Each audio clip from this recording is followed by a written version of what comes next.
I won't replace pull-ups with more pull-ups. Ask any Navy SEAL instructor and they'll tell you the same thing. Pull-up strength doesn't come from doing endless pull-ups. It comes from building the smaller pieces most people skip. Most people think if they can't do a pull-up, they're just weak. That's not it. They're missing the groundwork. By the end of this video, you'll know 4 bodyweight exercises that build the exact strength behind a strong pull-up. No bar required. Let's start with exercise number 1. Exercise number 1 is the scapular pull. Find a door frame, a sturdy railing, or even just stand facing a wall with your arms raised overhead like you're about to hang from something. If you have something to hang from, even better. Grip it with both hands, arms fully extended, feet either on the ground or hanging. Now, without bending your elbows at all, pull your shoulder blades down toward your back pockets. That's the entire movement.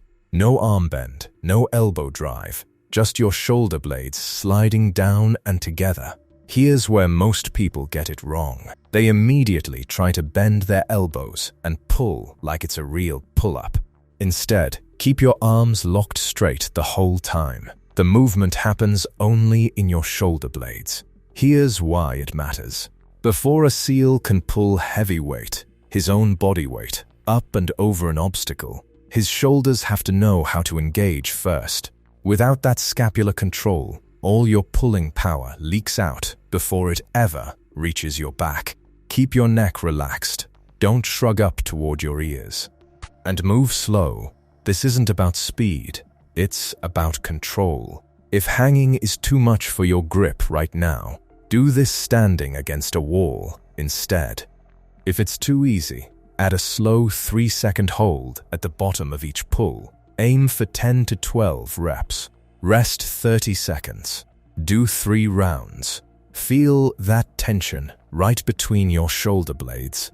That's the exact switch that turns on before every real pull-up. Now let's build on it with exercise number 2. Exercise number 2 is the towel door row. Grab a thick towel and loop it around a sturdy, closed door on the hinge side, or around any solid post. Hold one end in each hand. Walk your feet back and lean into a slight incline, arms extended in front of you. Your body should be straight from head to heels. Now pull your chest toward the door, elbows driving back and down, then lower back out slow. Most people rush this part, letting momentum do the work instead of their back. That's not what we want. Slow the pull down and really squeeze at the top, like you're trying to crush something between your shoulder blades. Here's why it matters. This vertical pulling angle is close to the exact angle of a real pull-up, but it lets you control exactly how much of your body weight you're lifting. That makes it the perfect bridge between rows and a full pull-up. Keep your hips from sagging and keep your core tight the entire time. If it's too tough, stand more upright to reduce the load. If it's too easy, walk your feet back further and lean deeper into the incline. Aim for 10 to 12 reps. Rest 30 seconds. Do 3 rounds. Feel your back and biceps lighting up together. That's real pulling strength, building without a single bar. Let's move to exercise number 3. Exercise number 3 is the prone YTW. Lie face down on the floor, arms extended out in front of you. Lift your chest slightly off the ground and raise your arms into a Y shape. Then bring them out wide into a T. Then pull your elbows back into a W, squeezing your shoulder blades together at each position. That's 1 full rep. Sounds easy, right? Give it 30 seconds and your upper back will tell you otherwise.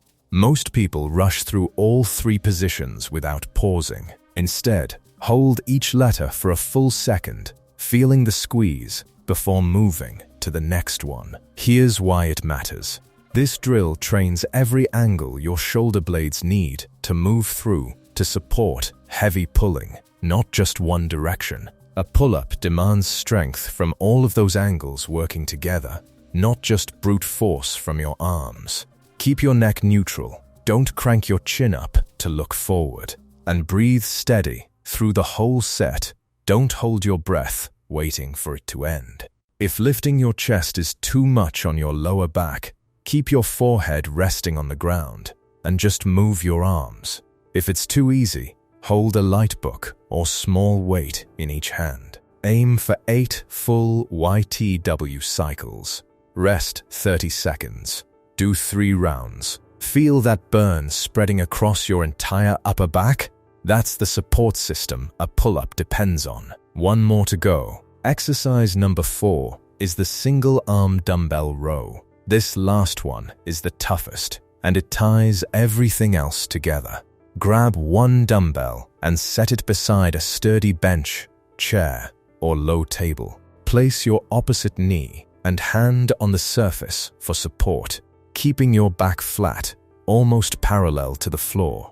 Grip the dumbbell with your free hand, arm hanging straight down. Now row it up toward your hip, elbow driving straight back and up. Then lower it under control until your arm is fully extended again. Finish all your reps, then switch sides. Most people let their torso twist to help muscle the weight up. That's a mistake.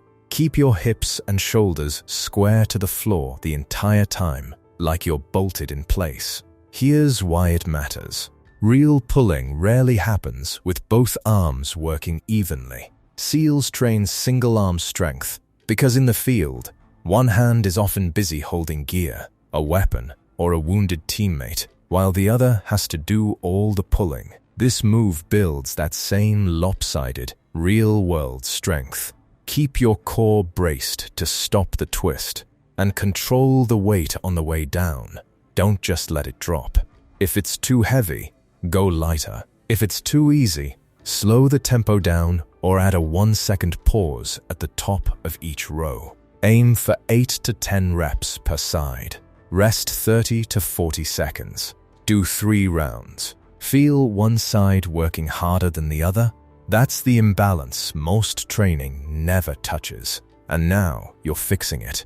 So there, you have it. 4 exercises that quietly rebuild everything a pull-up demands. The scapular pull switches on your shoulders. The towel door row builds real vertical pulling power. The prone YTW strengthens every angle of your upper back.